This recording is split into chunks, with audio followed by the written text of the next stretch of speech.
Hello दोस्तों, कैसे हैं आप लोग। बहुत लड़ाई लड़ा हमने, लेकिन आखिरकार एग्ज़ाम देना ही है आप लोग को। तो देना है तो अच्छे से देना है। और ये प्रयास मैं आज लाइव आकर देने वाला था कि गवर्नर जनरल का पूरा सीरीज 360 डिग्री व्यू से हम लोग लाइव में करते, लेकिन टेक्निकल इशू के कारण मैं ये रिकॉर्ड कर रहा हूँ। और पढ़ाई रुकना नहीं चाहिए, बहुत दिन पढ़ाई रुक गया। एक शायरी से साथ इस वीडियो को मैं शुरू करता हूँ और ये अपेक्षा करता हूँ कि हम लोग आगे जीतेंगे। मुश्किलों से भाग जाना आसान होता है, मुश्किलों से भाग जाना आसान होता है। हर पल ज़िंदगी का इम्तिहान होता है। डरने वाले को मिलता नहीं कुछ ज़िंदगी में, डरने वाले को मिलता नहीं कुछ ज़िंदगी में, लड़ने वालों के कदमों में जहान होता है। तो आज हम लोग 1757 से लेकर 1947 तक गवर्नर जनरल के द्वारा आधुनिक भारत के इतिहास को समझने का प्रयास करेंगे, जानने का प्रयास करेंगे। तथ्यात्मक ज्ञान आज ज़्यादा होगा, कंसेप्चुअल नॉलेज कम होगा। उसके पीछे कारण है क्योंकि आप समझते हैं कि बहुत बड़ा वीडियो के बनाने की अपेक्षा कुछ कंसाइज फॉर्म में आपको दे दिया जाए कीवर्ड्स पॉइंट में, तो ज़्यादा बेहतर होगा। और ये वीडियो उसी के अनुरूप है। आप सबको पता है, अगर ये लिंक आप मेरे श्योर सक्सेस चैनल पर देख रहे हैं तो हमारा ये चैनल अभी स्ट्राइक दे दिया गया है पटना के सबसे महान संस्थान द्वारा। अब महान मैं इसलिए बोलता हूँ क्योंकि सभी लोग आजकल पूजा उन्हीं का कर रहे हैं और मैं अभी अल्टरनेट चैनल के माध्यम से आपको यह वीडियो प्रोवाइड कर रहा हूँ। तो आप इस चैनल को लाइक करेंगे, सब्सक्राइब करेंगे, आगे जुड़े रहेंगे ताकि हमारा और आपका साथ जो इस आंदोलन के समय बना है वो बिखरे नहीं, साथ चले। तो हम लोग यह सीरीज आगे बढ़ा रहे हैं। 71 बीपीएससी का कोर्स जल्द ही हम लोग शुरू करने वाले हैं। आप जुड़ना चाहते हैं जुड़ सकते हैं। नंबर आपके सामने है 9334710148। ठीक है, चलिए। गवर्नर जनरल शुरू करने से पहले आपको ये समझना होगा कि आखिर गवर्नर जनरल और वाइसराय में क्या अंतर होता है, क्योंकि आप बिना समझे बिना जाने आगे नहीं बढ़ सकते हैं। आपको पता ही नहीं चलेगा क्या सही है और क्या गलत है। और इसके लिए आपको ये समझना चाहिए गवर्नर जनरल और वाइसराय में क्या अंतर है। तो एक छोटा सा डिफरेंस यहीं पर बता देता हूँ। चलिए पहले गवर्नर से शुरू करता हूँ मैं। यह मुख्यतः ईस्ट इंडिया कंपनी जो था EIC उसका प्रतिनिधि होता था। बंगाल के नवाब और EIC के मध्य एक व्यापारिक हितों को साधने का प्रयास करता था, क्योंकि आपको पता था EIC का मुख्य उद्देश्य था व्यापारिक हित पूरा करना। और EIC के व्यापारिक हितों को पूरा करने के लिए गवर्नर अपनी जिम्मेदारियों का निर्वहन करता था। और यह मुख्यतः बंगाल के परिप्रेक्ष्य में आप देखते थे, आप यह मुख्यतः मद्रास के परिप्रेक्ष्य में आप देखते थे, और यह बम्बई के परिप्रेक्ष्य में देखते थे। फिर गवर्नर बंगाल का गवर्नर बना। अब बंगाल के गवर्नर में क्या हुआ कि ये अन्य दो प्रांत जो थे बम्बई और मद्रास, इन दोनों की शक्ति बंगाल के गवर्नर जनरल को दे दिया गया। अब बंगाल के गवर्नर जनरल के बाद भारत के गवर्नर जनरल बनते हैं। तीसरा पॉइंट क्या है, भारत का गवर्नर जनरल। सबको समझते जाइए, आपके लिए अच्छा रहेगा। गवर्नर जनरल, अब भारत के गवर्नर जनरल कहने का मतलब क्या हुआ, देखिए आप किसी प्रांत विशेष से नहीं जुड़ा हुआ है ब्रिटिश शासन, अब ये पूरे भारत से जुड़ा हुआ है, तो भारत का गवर्नर जनरल कहलाया। और भारत का गवर्नर जनरल के बाद 1857 में क्रांति होती है और फिर भारत का गवर्नर जनरल बदल जाता है वाइसराय के रूप में। कार्य वही रहता है, सारा काम वही रहता है पहले। अब यह क्राउन का प्रतिनिधि बनकर काम कर रहा है, क्राउन का प्रतिनिधि बनकर काम कर रहा है। तो इस तरह से चेंजेज होता है। और गवर्नर से बंगाल का गवर्नर, बंगाल के गवर्नर से भारत का गवर्नर, भारत के गवर्नर से वाइसराय, और वाइसराय के द्वारा फिर भारत की स्वतंत्रता प्राप्त होती है लॉर्ड माउंटबेटन के समय। और फिर हम लोग आगे बढ़ जाते हैं। ठीक है, तो चलिए आगे बढ़ते हैं। और यही सारे सिस्टम में बताने का प्रयास कर रहा हूँ कि अंग्रेजी शासन शुरुआत में व्यापारिक हितों को साधने के लिए आया था, लेकिन प्लासी का युद्ध हुआ और फिर बक्सर का युद्ध हुआ, और यहाँ राजनीतिक और प्रशासनिक रूप से EIC यानी ईस्ट इंडिया कंपनी का प्रभुत्व स्थापित हो गया, डोमिनेंस यहाँ स्थापित हो गया। तो ये जो मटेरियल है आपको हिंदी और इंग्लिश दोनों में है। और अगर आप इस मटेरियल का PDF चाहते हैं तो कहीं नहीं जाना है, बल्कि आपको जाना है प्ले स्टोर में। प्ले स्टोर में जाकर श्योर सक्सेस टाइप करना है और वहाँ पर आपको एक PDF का ऑप्शन मिल जाएगा। वहाँ पर आपको यह PDF मिल जाएगा। हाँ, छोटा सा शुल्क आपको देना पड़ेगा, लेकिन आपको यह PDF वहाँ पर उपलब्ध हो जाएगा। ठीक है, चलिए आगे बढ़ते हैं। तो हम लोग यही बात कर रहा था मैं, बंगाल का गवर्नर, फिर बंगाल का गवर्नर जनरल, फिर भारत का गवर्नर जनरल, फिर वाइसराय, ये सिस्टम पूरा चलता है। इसी में बंगाल के गवर्नर में आप देखिएगा पहला एक बड़ा नाम है जिसके ऊपर सबसे ज़्यादा चर्चा होगा और यही एक रहेगा, वो है लॉर्ड क्लाइव। 1757 से 1760 तक, फिर दोबारा ये आए 1765 से 1767 तक। लेकिन क्लाइव एक बार पहले भी आए थे, वो क्लर्क के रूप में आए थे, क्लर्क के रूप में आए थे, तो वो भी हम लोग देखेंगे। तो बंगाल के प्रथम गवर्नर हैं। बक्सर विजय के बाद इन्हें पुनः बंगाल का गवर्नर बना दिया गया। राजस्व सुधार नियम अपनाया गया, इसको अच्छे से समझेंगे हम लोग नीचे। अब हॉलवेल की घटना तो आप सबको पता है, ब्लैक हॉल की घटना, और उसी के संदर्भ में 1760 की बात होती है। हेनरी विंस्टार्ट 1760 से 65 तक बक्सर के युद्ध के समय बंगाल के गवर्नर यही थे। याद रखना है, बहुत इंपॉर्टेंट पॉइंट है कि बक्सर के युद्ध के समय बंगाल के गवर्नर कौन थे, तो हेनरी विंस्टार्ट थे। द्वैत शासन के समय ये गवर्नर थे, कौन थे, हरी बैरलेस्ट। तो 67 से 69 तक की बात किया जा रहा है जब ये बंगाल के गवर्नर थे। फिर जॉन कार्टियर की बात आती है। अभी मैं इसको बस समरी में बता रहा हूँ, नीचे फुल फ्लेज में बताऊंगा मैं, ठीक है, जो इम्पोर्टेंट गवर्नर हैं। तो 1770 में बंगाल में आधुनिक भारत का प्रथम अकाल पड़ा, और आधुनिक भारत का प्रथम अकाल के समय जो बंगाल के गवर्नर थे वो कौन थे, जॉन कार्टियर थे, 1769 टू 72 तक। फिर वारेन हेस्टिंग की बात हम लोग करते हैं, और ये वारेन हेस्टिंग ही हैं जो क्या बनते हैं, बंगाल के गवर्नर जनरल बनते हैं, गवर्नर से गवर्नर जनरल, ठीक है।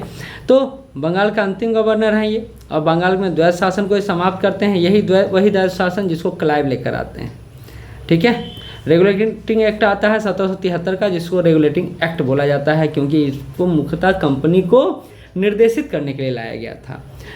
अब इसी में से दो महत्वपूर्ण गवर्नर जनरल की चर्चा हम लोग करते हैं। पहला है रॉबर्ट क्लाइव, एक बहुत ही सुलझे हुए इंसान जो 1742 में ईस्ट इंडिया कंपनी के क्लर्क के रूप में आए। कालांतर में अपने कार्यों से इतना प्रभावित किया ब्रिटिश शासन को कि भारत में ब्रिटिश साम्राज्य का संस्थापक बन गई है।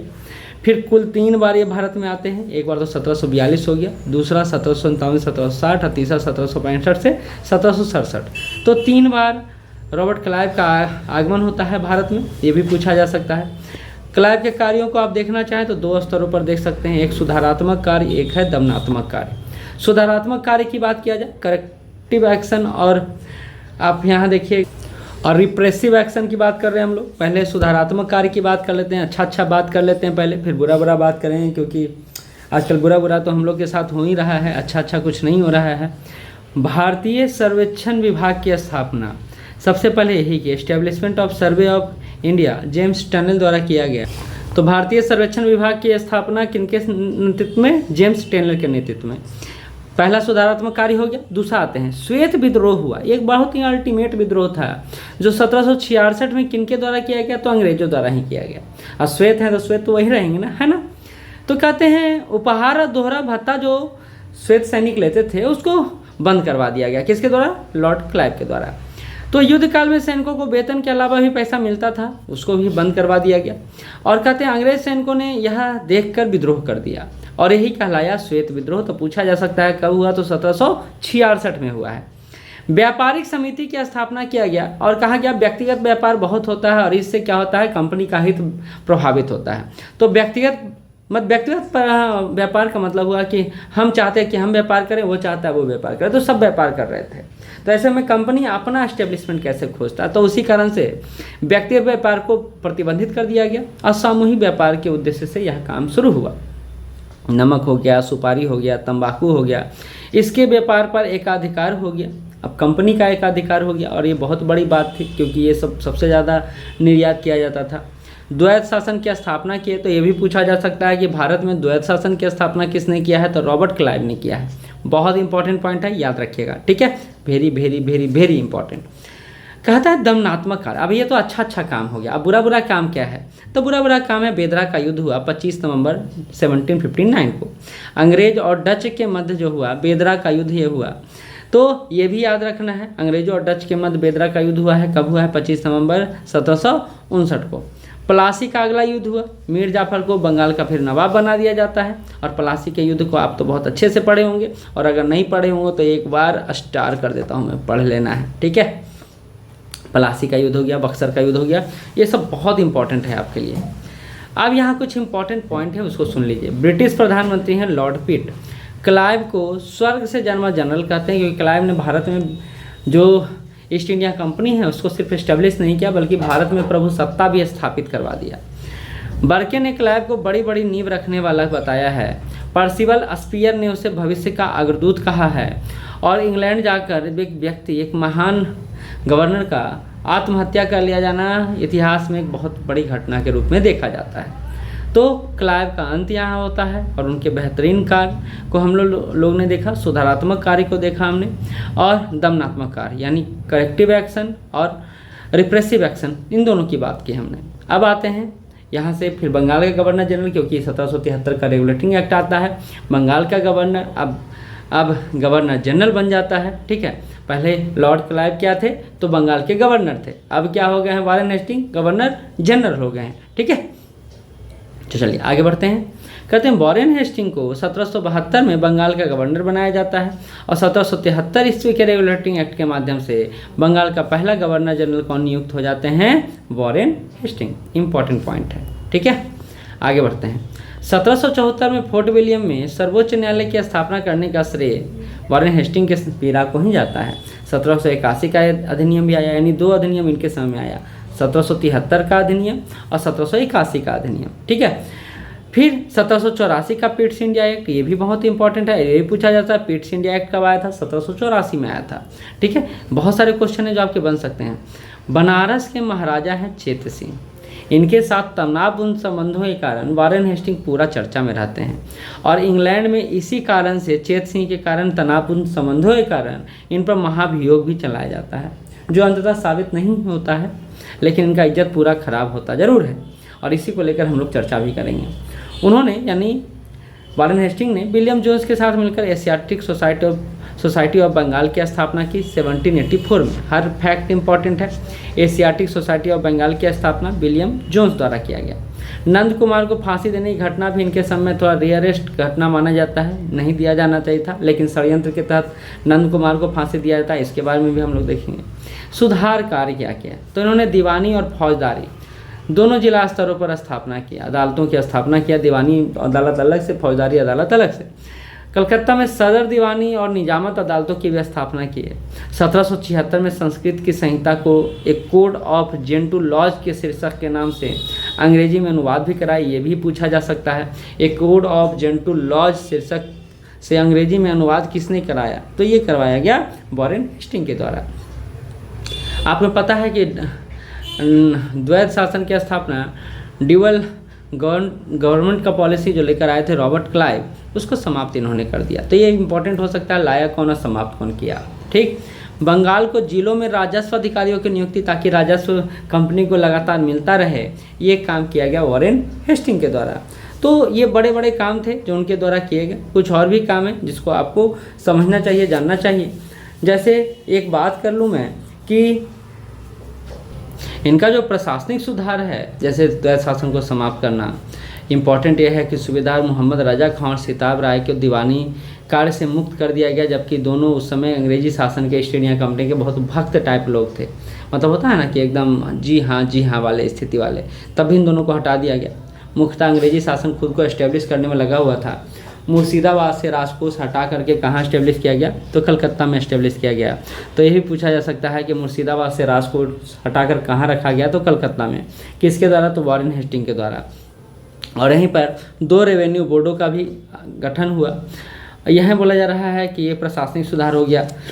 व्यापारिक सुधार क्या किए, तो बहुत इंपॉर्टेंट काम किए इन्होंने। दस्तक प्रथा को हटा दिया और सभी के लिए खोल दिया। अब ये दस्तक प्रथा को आप इस रूप में यह मुख्यतः ब्रिटिश और भारतीय व्यापारी दोनों के हितों को साधता था, लेकिन इसको हटाकर इन्होंने ब्रिटिश व्यापारियों के लाभों को आगे बढ़ाने का कार्य किया और यहीं पर गुमास्तों को हटाकर स्वतंत्र व्यापार की प्रथा भी चलाई और कंट्रोलर ऑफ इन्वेस्टमेंट की नियुक्ति की, ताकि कंट्रोलर ऑफ इन्वेस्टमेंट जो निवेश हो रहा है उसको सही तरीके से करवा सके।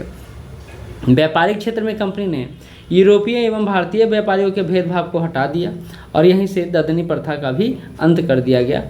ठीक है, आगे बढ़ते हैं। कलकत्ता में एक सरकारी टकसाल की स्थापना किया, बहुत इंपॉर्टेंट पॉइंट है। कलकत्ता में एक सरकारी टकसाल की स्थापना किस गवर्नर ने किया, तो ये किए हैं वारेन हेस्टिंग ने किए हैं।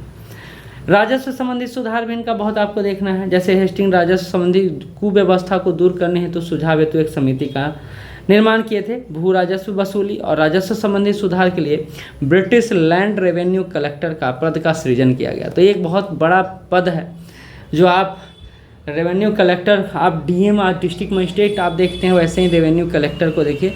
आजकल रेवेन्यू कलेक्टर आरओ ऑफिसर के रूप में भी आप देख सकते हैं, रेवेन्यू ऑफिसर देखते हैं। तो रेवेन्यू कलेक्टर है यह एक तरह से जो भू राजस्व और राजस्व संबंधी मामलों को देखता है।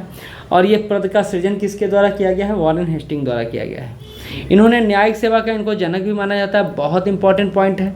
वॉरेन हेस्टिंग को भारत में न्यायिक सेवा का जनक माना जाता है। उसने प्रत्येक जिलों में सर्वप्रथम एक दीवानी और एक फौजदारी न्यायालय, अभी मैंने ऊपर बताया। 1773 का रेगुलेटिंग एक्ट आता है और 1774 में सर्वोच्च न्यायालय की स्थापना करवाई जाती है। कहाँ? कलकत्ता में। इसी को हम लोग देख चुके हैं। 1773 के रेगुलेटिंग एक्ट के तहत एलिजा इम्पे को मुख्य न्यायाधीश बनाया जाता है और चैम्बर्स, लेमेस्टर और हाइड जो हैं अन्य न्यायाधीश बनते हैं। यहीं पर हमने देखा है 1773 के रेगुलेटिंग एक्ट में ही कि पहले 3 जगह प्रांत थे। एक बंगाल प्रांत था और एक मद्रास था और एक बम्बई था ना। अब क्या किया गया? इन दोनों की शक्ति कहाँ भेज दी गई? बंगाल गवर्नर के पास। तो ये हो गया बंगाल का गवर्नर जनरल। ठीक है, तो इसी में यही था। यहीं पर हम लोग सीओपी की बात करते हैं, सीओडी की बात करते हैं, कोर्ट ऑफ डायरेक्टर की भी बात करते हैं, सीओपी की बात, कोर्ट ऑफ प्रोप्राइटर्स की बात करते हैं। 1773 के रेगुलेटिंग एक्ट में ही सीओपी क्या करता है? सीओडी का गठन करता है, यानी उसके सदस्यों की नियुक्ति में अपना योगदान देता है। तो ये सब 1773 के रेगुलेटिंग एक्ट में हम लोग पढ़ चुके हैं। ठीक है, कहते हैं हेस्टिंग ने एक हिंदू कोड को भी संचालित करने की व्यवस्था की है। थोड़ा हेस्टिंग के बारे में और जान लीजिए। तो फिलिप फ्रांसिस की बात एक बार इनके शासनकाल में आती है। अब ये बड़ा दिलचस्प किस्सा है।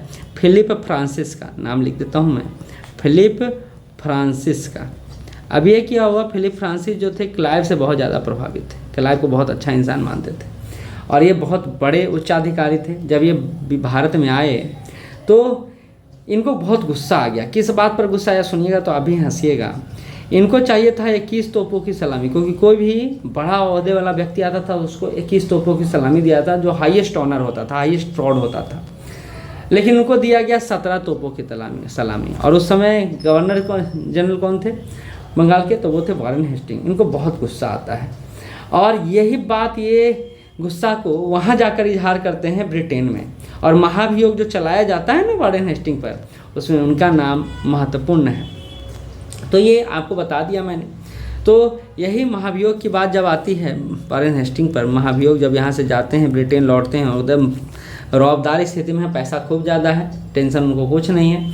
यहीं पर यह है फिलिप फ्रांसिस और एडविन बर्क, 2 व्यक्ति हैं, एडविन बर्क और फिलिप फ्रांसिस। ये दोनों मिलकर अभियोग लगा देते हैं कि भैया ये बहुत कुछ गलत करके आया है। कहाँ से?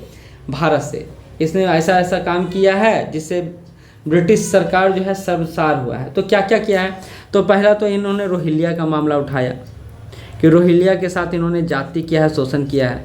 दूसरा, नंद कुमार को फांसी दिया है और वो न्याय के सिद्धांतों के विपरीत था। चेत सिंह के बारे में, चेत सिंह पर केस की बात किया गया कि चेत सिंह को अनर्गल पैसा मांग रहे थे, इसके कारण। बेगम अवध का मामला आता है, कहा जाता है बेगम अवध का ब्रिटिश शासन से बहुत अच्छा संबंध था, लेकिन इसने ज़बरदस्ती उनसे पैसा छीना। तो ये सारी बातों को लेकर महाभियोग चलता है, लेकिन लास्टली कुछ होता नहीं है। लेकिन इस महाभियोग के कारण जो वॉरेन हेस्टिंग का इज्जत जो प्रभाव रहता है वो बहुत कम हो जाता है। ठीक है, इसी समय वॉरेन हेस्टिंग में एक और है 1784 का पेट्स इंडिया एक्ट, जो बहुत चर्चा में रहा। इसी समय बीओसी का गठन होता है, क्योंकि सीओडी का गठन यानी कोर्ट ऑफ डायरेक्टर का गठन तो 1773 के रेगुलेटिंग एक्ट में हो जाता है। सब याद रखिएगा, एक तरफा बताते जा रहा हूँ। और बीओसी, बोर्ड ऑफ कंट्रोल का गठन जो होता है वो होता है 1784 के पेट्स इंडिया एक्ट के माध्यम से। ठीक है, आगे बढ़ूँ मैं, आगे बढ़ता हूँ मैं। तो यही बात मैंने बोला कि नंद कुमार को फांसी दे दिया जाता है। और फांसी क्यों दिया जाता है? क्योंकि वह हेस्टिंग पर यह अभियोग लगाया कि नंद कुमार मीर जाफ़र की विधवा मुर्व बेगम से 3.5 लाख रुपए लेते हैं और ये नवाब की संरक्षिका है, और इसी बात को लेकर गुस्सा हो गया चीज़ें। फिर नंद कुमार पर जालसाजी का आरोप लगाया जाता है मोहन प्रसाद द्वारा। वो खेल रहता है पूरा वॉरेन हेस्टिंग का, और फिर उनको फांसी पर चढ़ा दिया जाता है 5 अगस्त 1775 को। बहुत इंपॉर्टेंट पॉइंट बता रहा हूँ मैं। फिर बेबरिज ने इसी जो नंद कुमार को फांसी दिया जाता है, इसी को न्याय की हत्या की संज्ञा देते हैं। तो ये भी पूछा जाता है न्याय की संज्ञा की हत्या किस परिप्रेक्ष्य में दिया जाता है, तो 5 अगस्त 1775 को जो नंद कुमार को फांसी दिया गया है उसी के परिप्रेक्ष्य में बोला जाता है। अगला मामला आता है चेत सिंह का। मैंने बताया बनारस के राजा हैं, 1775 में फैजाबाद की संधि होती है इनके साथ, और बोला जाता है कि भैया हम आपके लिए साथ काम करेंगे, लेकिन वॉरेन हेस्टिंग द्वारा इनसे धन की मांग की जाती है और इतना धन ये दे नहीं पाते हैं, और इस धन ये अपने आप को कह देते हैं सरकार हमको नहीं है पैसा हो पाएगा। इसको माना जाता है वादा खिलाफी या आज्ञा का उल्लंघन माना जाता है, और इन पर कुशासन का आरोप लगाया जाता है।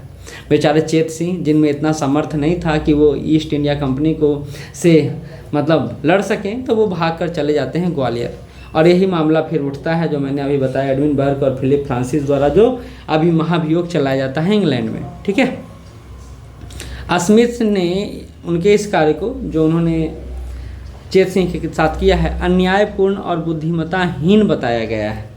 अवध की बेगमों के संदर्भ में क्या है कि एक असाफुद्दौला है, अवध के नवाब हैं, उन पर कंपनी का 1 करोड़ रुपये का ऋण है। अब कंपनी पहुंचती है असाफुद्दौला के पास, भैया पैसा दो, तो कहता पैसा मेरे पास तो नहीं है, लेकिन मेरे मम्मी हैं और मेरे दादी हैं, उन लोग पैसा आप खूब रखे हुए हैं, आप चाहें तो वहाँ जाकर ले सकते हैं। और अवध की बेगमें अब उस समय राजसत्ता को संभाल रही थी। अब ये वॉरेन हेस्टिंग उनसे ज़बरदस्ती पैसा छीन लेते हैं और बहुत ही गलत व्यवहार करते हैं। यही बात वहाँ उठाया जाता है। अगला जो गवर्नर जनरल हैं बंगाल के, वो हैं लॉर्ड कॉर्नवालिस। बहुत ही बेहतरीन गवर्नर जनरल, इनको हम बहुत अच्छे से समझेंगे। कैसे समझेंगे, तो एकदम ऐसे समझेंगे। बहुत अच्छे तरीके से मैंने डिजाइन किया है ताकि आपको समझने में कोई दिक्कत का सामना ना करना पड़े। कॉर्नवालिस के संदर्भ में यही कहना चाहूँगा मैं, वक्त से बदल कर जो नसीब बदल दे इंसान वही जो अपनी तकदीर बदल दे, और उन्हीं का नाम है कॉर्नवालिस। कैसे, ये शायरी इन पर फिट बैठता है, सुनिएगा जरा।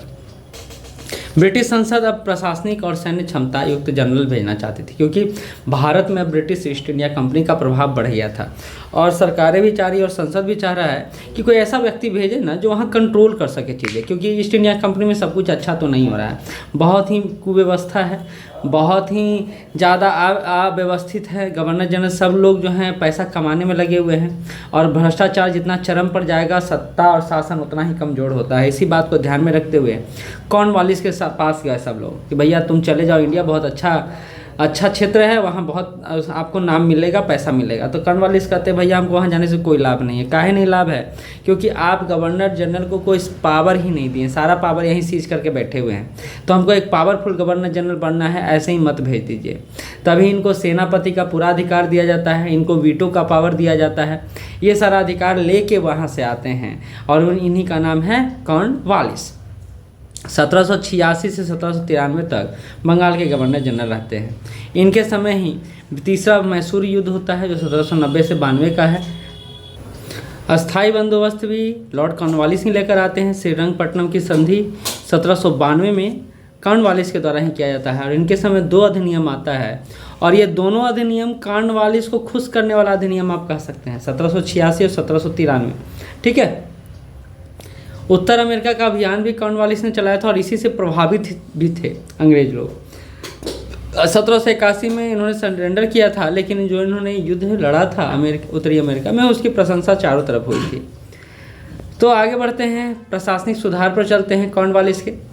भारत में संगठित और व्यवस्थित लोक और सिविल सेवाओं का जो शुरुआत करते हैं वो शुरुआत करते हैं कॉर्नवालिस। यह कहिए कि सिविल सेवाओं को एकदम भारत में व्यवस्थित करने का श्रेय जो दिया जाता है वो कॉर्नवालिस को ही दिया जाता है, क्योंकि कॉर्नवालिस के पहले जो चल रहा था सिस्टम वो बहुत ही करप्शन से परिपूर्ण था, ये कह सकते हैं, पूरा करप्टेड था। इन्होंने इस लोक सेवाओं को पूर्णकालिक बना दिया, यानी अब परमानेंट बना दिया। इनका यूरोपीयकरण कर दिया गया, यानी भारतीयों को ये पसंद ज़्यादा करते नहीं थे। इनके दिमाग में था कि श्वेत लोग ज़्यादा प्रभावशाली होते हैं, इसलिए सिविल सेवाओं में खास करके उच्च पदों पर यूरोपीयकरण यानी यूरोप के लोगों का यानी ब्रिटिश लोगों का भरमार कर दिया। तो नस्लीय भेदभाव की भावना इनके अंदर दिखाई देता है। उच्च पदों पर बैठे भारतीयों को हटा दिया गया, और जिनका वेतन 500 पाउंड से ज़्यादा था उनको अब लोअर पोस्ट दिया गया, हायर पोस्ट पर भारतीय न था, क्योंकि इनका मानना था कि भारतीय में उतनी क्षमता नहीं है जो ब्रिटिश शासन को चला सकें। इनका अपना मेंटालिटी था, शायद ये भी ग्रसित थे।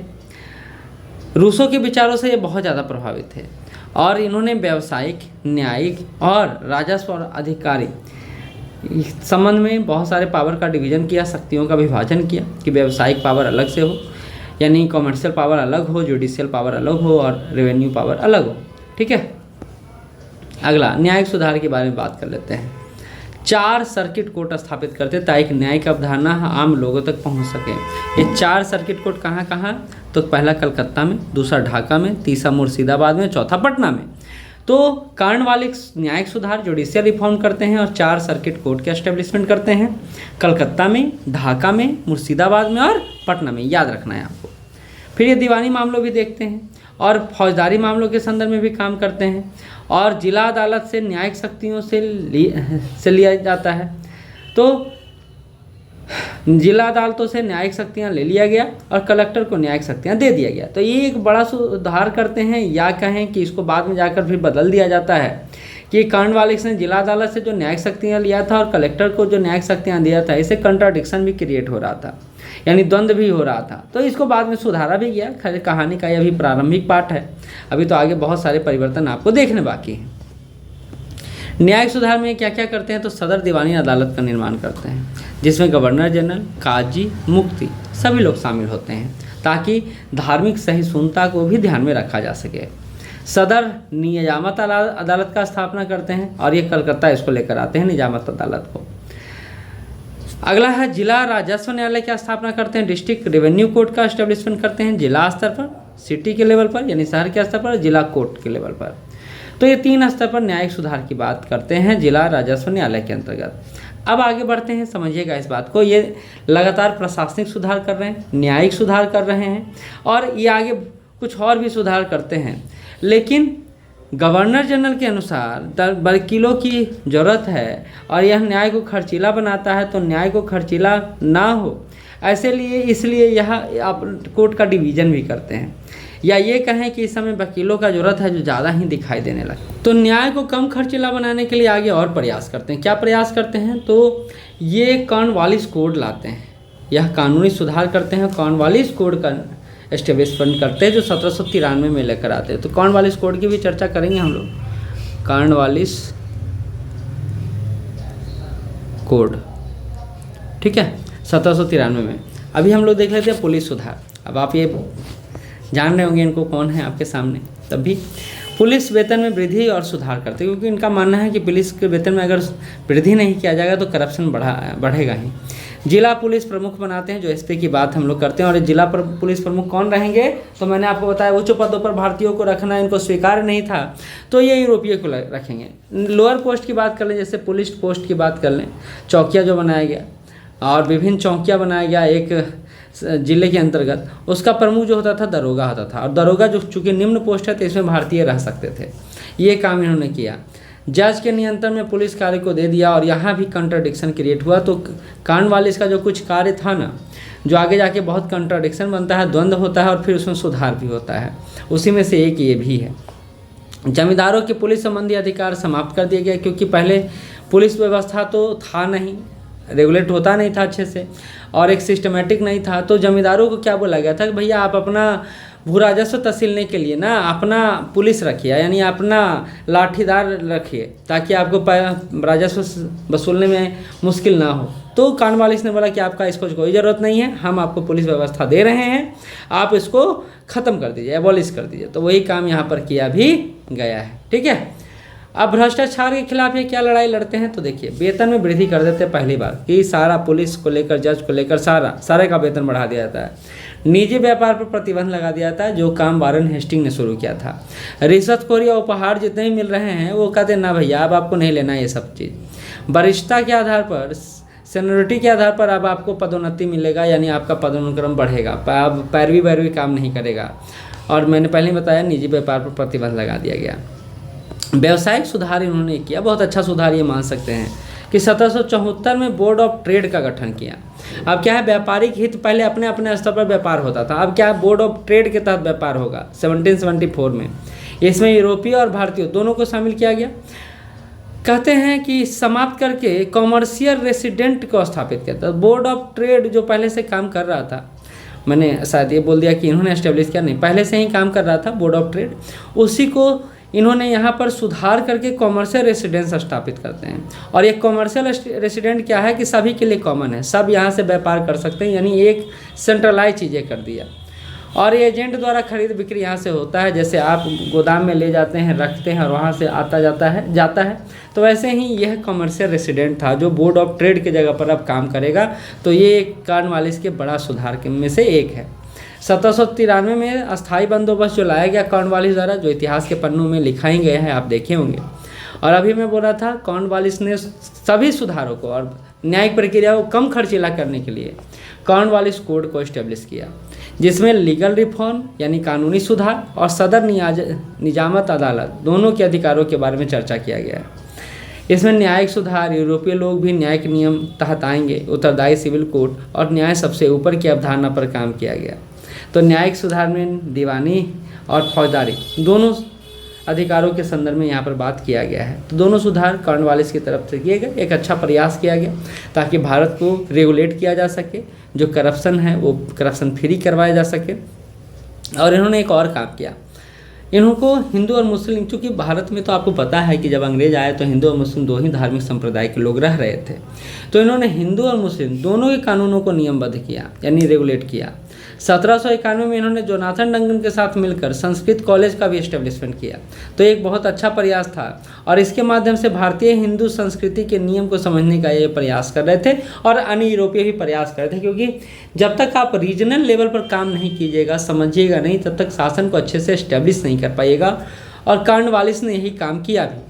कॉर्नवालिस के समय के अधिनियम है जो 1786 के अधिनियम है और 1793 के अधिनियम है। मैंने बोला कि ये दोनों अधिनियम कॉर्नवालिस को खुश करने वाला अधिनियम है, क्योंकि यहाँ पर सेनापति की शक्ति को कॉर्नवालिस को दे दिया गया और वीटो पावर दे दिया है। गवर्नर जनरल की काउंसिल अगर कोई निर्णय लेता है तो आप उस पर वीटो लगा सकते हैं। तभी तो कॉर्नवालिस भारत आए थे, नहीं तो ना आने से मना कर दिए थे सीधा सीधे कि भैया वहाँ कुछ रखल नहीं है, हम जाके वहाँ क्या करेंगे।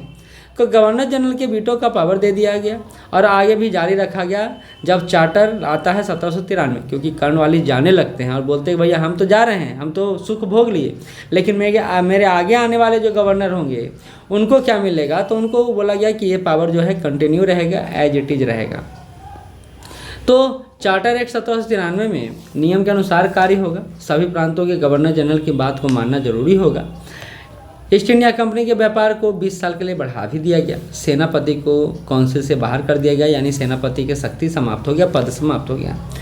और बोर्ड ऑफ कंट्रोल का खर्चा भारतीय रेवेन्यू से लिया जाएगा, यानी भारत से ही लिया जाएगा। ये बात कहा गया चार्टर एक्ट 1793 के तहत, 1793 के तहत। तो ये था कॉर्नवालिस का। बाकी ये वही बात है जो मैंने ऊपर बताया। सर जॉन सोर के बारे में देख लें, क्योंकि 1793 में तो कॉर्नवालिस चले जाते हैं, फिर आते कौन है, सर जॉन सोर। बहुत ज़्यादा व्याख्या इनका नहीं चर्चा है, जो 2-4 सुधारात्मक कार्य हैं या जो कार्य हैं वो आप देख लीजिए। 1793 में पहला चार्टर एक्ट अधिनियम प्रस्तुत होता है। 1795 में निजाम और मराठों के बीच खरदा का युद्ध होता है। मराठों ने निजाम को पराजित कर दिया है और यहाँ से आप देखिएगा तो मराठों का भी अब ब्रिटिश शासन के साथ लगातार कंट्राडिक्शन बढ़ते चला जा रहा है। हालांकि जॉन सोर जो हैं वो हस्तक्षेप की नीति का अनुपालन करते करते भैया तुम लोग लड़ते रहो, हमारा कोई मतलब नहीं है। लेकिन एक मामला है अवध का मामला, इसमें वो हस्तक्षेप करते हैं। और एक और काम होता है इनके समय में, वो होता है अहमद शाह अब्दाली का पोता है जमन शाह। जमन शाह ने इनके समय में आक्रमण किया था। तो एक छोटा मोटा कुछ घटना है जो सर जॉन सोर से जुड़ा हुआ है, बहुत ज़्यादा इंपॉर्टेंट नहीं है। आगे बढ़ते हैं। लॉर्ड वेलेजली बहुत बड़ा, ये आप जितना अच्छा से इसको समझ लीजिएगा, जान लीजिएगा, ये बढ़िया रहेगा। हालांकि लॉर्ड वेलेजली को हम नीचे बहुत अच्छे से समझेंगे। कहाँ गया, एक मिनट, क्योंकि इनका मूल नाम है रिचर्ड कोली वेलेजली। नाम पूरा क्या है, रिचर्ड कोली वेलेजली प्रथम मार्क्वेस वेलेजली हैं। ये इनको आर्ल ऑफ रिंगटन का उपाधि भी दिया गया है। ये मुख्यतः ब्रिटेन में दिए जाने वाली अनुपाधि हैं, जिसको आगे हम लोग देखेंगे कौन कौन को उपाधि लेवल का है। मतलब आप जैसे समझते हैं भारत में भी दिया जाता है भारत रत्न सम्मान, परमवीर चक्र, वैसे ही इनको भी दिया गया था आर्ल ऑफ मारिंगटन का उपाधि। ठीक है, इनको बंगाल टाइगर के नाम से जाना जाता है। पहला बात तो इम्पॉर्टेंट बात, लॉर्ड वेलेजली को बंगाल टाइगर के नाम से जाना जाता है। तो टाइगर कौन है? तो वेलेज़ली हैं। 1800 में कलकत्ता में फोर्ट विलियम कॉलेज की भी एस्टेब्लिशमेंट करते हैं। 1801 में मद्रास प्रेसिडेंसी कॉलेज का गठन करते हैं। मूलतः दो उद्देश्य लेकर ये आए थे भारत में, और टाइगर ऐसे ही नहीं हो जाते हैं। दो उद्देश्य क्या था? तो कंपनी राज का विस्तार करना और फ्रांसीसियों के प्रभाव को कम करना, और जहाँ फ्रांसीसी प्रभाव कम होगा ईस्ट इंडिया कंपनी का प्रभाव अधिक होगा। और इसके लिए ये दो तरह के कार्य करते हैं, रिप्रेसिव एक्शन यानी दमनकारी कार्रवाइयाँ, और करेक्टिव एक्शन यानी सुधारात्मक कार्रवाइयाँ। दमनात्मक कार्रवाइयाँ क्या करते हैं? तो इनके समय चौथा आंग्ल मैसूर युद्ध होता है 1799 में। अब आपको पता है कि फिर तो मैसूर का अंत ही हो जाता है और टीपू सुल्तान की मृत्यु हो जाती है। 1798 में सहायक संधि प्रणाली की शुरुआत करते हैं। ये बहुत इंपॉर्टेंट है और ये पूछा भी जाता है कि क्या सहायक संधि प्रणाली की शुरुआत वेलेज़ली द्वारा किया गया था? तो भारत में तो वेलेज़ली द्वारा किया गया था, लेकिन ऐसे बोला जाता है कि इसका सबसे पहला शुरुआत का श्रेय डुप्ले को दिया जाता है। तो खैर ये जब भी क्वेश्चन आता है वेलेज़ली के परिप्रेक्ष्य में ही आता है। पहली सहायक संधि जो है 1798 में हैदराबाद के निजाम अली द्वारा किया गया था। ठीक है, ये बात भी याद रखना है आपको। मराठों के साथ बेसिन का संधि करते हैं 1802 में, और 1802 का समय इरा याद कीजिए जब ये ईस्ट इंडिया कंपनी कई मोर्चों पर लड़ाई लड़ रही है। द्वितीय मराठा युद्ध होता है 1803 से 5 में, जिसमें सिंधिया, भोसले और होलकर तीनों को हरा दिया जाता है। और इसके बाद तो अंग्रेजी सत्ता का प्रभाव और ज़्यादा बढ़ता चला जाता है। तंजौर, सूरत और कर्नाटक के प्रशासन को ये अपने अधीन कर लेते हैं। कौन? ईस्ट इंडिया कंपनी वाले। तो अब देखिए प्रशासनिक और राजनीतिक प्रभाव बढ़ता चला जा रहा है। और कॉर्नवालिस को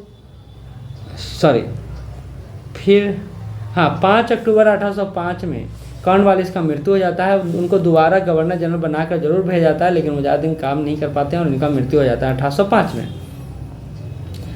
अभी हम लोग वेलेज़ली की बात कर रहे हैं, तो वेलेज़ली की में समझ लीजिए कि वो सहायक संधि की नीति अपनाते हैं, और क्यों अपनाते हैं तो ये भी समझ लीजिए। 1803 में सहायक संधि की नीति के बदले उनका ये था कि ब्रिटिश शासन को और ज़्यादा सुरक्षित रखा जाए। थोड़ा सा यहाँ पर डिस्क्राइब कर देता हूँ मैं। ईस्ट इंडिया कंपनी को और ज़्यादा मजबूत करने के उद्देश्य से, देशी रियासतों को अपने अंडर लाने के उद्देश्य से, और अंतर्राष्ट्रीय स्तर पर जो कोलाहल हो रहा था उससे भी रक्षा के लिए ये मुख्यतः सहायक संधि का प्रयोग करते हैं। 1803 में लॉर्ड लेक ने दिल्ली और आगरा पर कब्जा कर मुगल सम्राट शाह आलम द्वितीय को अपने संरक्षण में लिया था, तो ये भी इम्पोर्टेंट हो सकता है। मैकलम ने ईरान के शाह के साथ संधि की, और शाह ने फ्रांसीसियों को अपने राज्य से बाहर निकाल देने का आश्वासन दिया था। तो वेलेज़ली के शासन के साथ एक अच्छा बात क्या था कि ये राष्ट्रीय स्तर पर नहीं, भारत में तो शाह राज कर ही रहे थे, लेकिन विदेशी या इंटरनेशनल लेवल पर जो काम कर रहा था उसमें भी इनकी भूमिका काफ़ी ज़्यादा थी, जो यहाँ आप देख सकते हैं। वेलेज़ली ने नेपोलियन के विरुद्ध भारत में भी एक सेना तैयार की थी, और उसी में आप सहायक संधि को भी देख सकते हैं। पूछा भी जाता है कि सहायक संधि लाने का कौन कौन कारण था, तो एक नेपोलियन के विरुद्ध जो भारत में एक सत्ता स्थापित करना था, उसी के संदर्भ में आप देख सकते हैं। इन्होंने तो एक और काम किया कि मिस्र भी अपना सेना भेजा ताकि नेपोलियन को हराया जा सके। खैर, वेलेज़ली मैकियावेली के सिद्धांतों का अनुसरण करते थे, और इस संबंध में पीटर रॉबर्ट्स को कहते हैं यदि क्लाइव ने भारत में, ये बड़ा इंपॉर्टेंट बात है, और ये कौन बोले हैं ये भी इंपॉर्टेंट बात है। पी रॉबर्ट्स कहते हैं कि यदि क्लाइव ने भारत में ब्रिटिश साम्राज्य को जन्म दिया तो वॉरेन हेस्टिंग ने गंभीर कठिनाइयों से उसकी रक्षा की। तो वेलेज़ली ने क्या किया? तो वेलेज़ली ने इस बात का श्रेय दिया जाता है कि उसने भारत में ब्रिटिश साम्राज्य के नैतिक और राजनीतिक महत्व को समझा और उसको आगे बढ़ाया। तो ये बात पी रॉबर्ट्स का कहना है, जो आपको याद रखना है। किनके संदर्भ में? तो ये सभी गवर्नर जनरल वॉरेन हेस्टिंग की बात कर लेते हैं, ये वेलेज़ली की बात कर लेते हैं। ठीक है, आगे बात करते हैं जिनका है वेलेज़ली के संदर्भ में कुछ और भी सुन लीजिए। 1799 में, ये चूँकि अंतर्राष्ट्रीय स्तर पर बहुत कोहराम की स्थिति है, तो 1799 में censorship of press act Napoleon के साथ पत्राचार के संदर्भ में इन्होंने लाया था, और यह मुख्यतः बहुत चर्चा में भी रहा था, क्योंकि फ्रांसीसियों के संदर्भ में यह सेंसरशिप काम कर रहा था। मुख्यतः यह प्रेस को सेंसर किया जा रहा था ताकि ब्रिटिश सत्ता का जो एक अधिकार है वो बना रहे। 1800 में इन्होंने एक और काम किया था, फोर्ट विलियम कॉलेज का स्थापना किया था। ये भी इम्पोर्टेंट है। ब्रिटिश उपनिवेश व भाषाओं का ज्ञान करने के लिए ये फोर्ट इंडिया विलियम कॉलेज की स्थापना करते हैं। 1801 में, बहुत इंपॉर्टेंट है, स्टार लगा लीजिए, मद्रास प्रेसिडेंसी की एस्टेब्लिशमेंट करते हैं। मद्रास प्रेसिडेंसी का एस्टेब्लिशमेंट किनके द्वारा किया जाता है? तो ये वेलेजली द्वारा ही किया जाता है। तो ये इंपॉर्टेंट पॉइंट था। आगे बढ़ते हैं। सर जॉर्ज बार्लो, बहुत ज़्यादा इंपॉर्टेंट नहीं, बहुत ज़्यादा क्वेश्चन भी नहीं यहाँ से। इन्हीं के समय कुछ और घटना घटता है, जिसमें वेल्लोर विद्रोह है जो 1806 में हुआ है। एक नई तरह की पगड़ी पहनने का ये आदेश सिपाहियों को देते हैं और माथे पर तिलक न लगाने की बात करते हैं, और इसी को लेकर विद्रोह भड़क जाता है, क्योंकि इनको लगता है कि मेरी धार्मिक भावनाओं को ये अंग्रेज अधिकारी जो समझ नहीं पा रहा है और ये हमको आदेश दे रहा है। तो सरकार को इनको विधर्मी बनाना चाहती है, और इस कारण से इन्होंने 10 जुलाई 1806 में विद्रोह खड़ा कर दिया, और इसको अरकाट से एक फौज ने भेजा गया ताकि इस विद्रोह को शांत करवाया जा सके, ख़त्म किया जा सके। इसके अलावा लॉर्ड मिंटो प्रथम की बात कर लेते हैं। जैसा कि मैंने बोला, कुछ कुछ इंपॉर्टेंट है, कुछ कुछ कम इम्पॉर्टेंट है। जैसे लॉर्ड मिंटो प्रथम क्यों चर्चा में है? क्योंकि अमृतसर की संधि जो राजा रंजीत सिंह हैं उनके साथ जो करने का श्रेय दिया जाता है वो लॉर्ड मिंटो प्रथम को दिया जाता है। इन्हीं के समय 1813 का चार्टर एक्ट आया था, और रंजीत सिंह के साथ 1809 ईस्वी में अमृतसर की संधि भी हुई थी, और अमृतसर की संधि करवाने का श्रेय लॉर्ड मिंटो प्रथम को जाता है।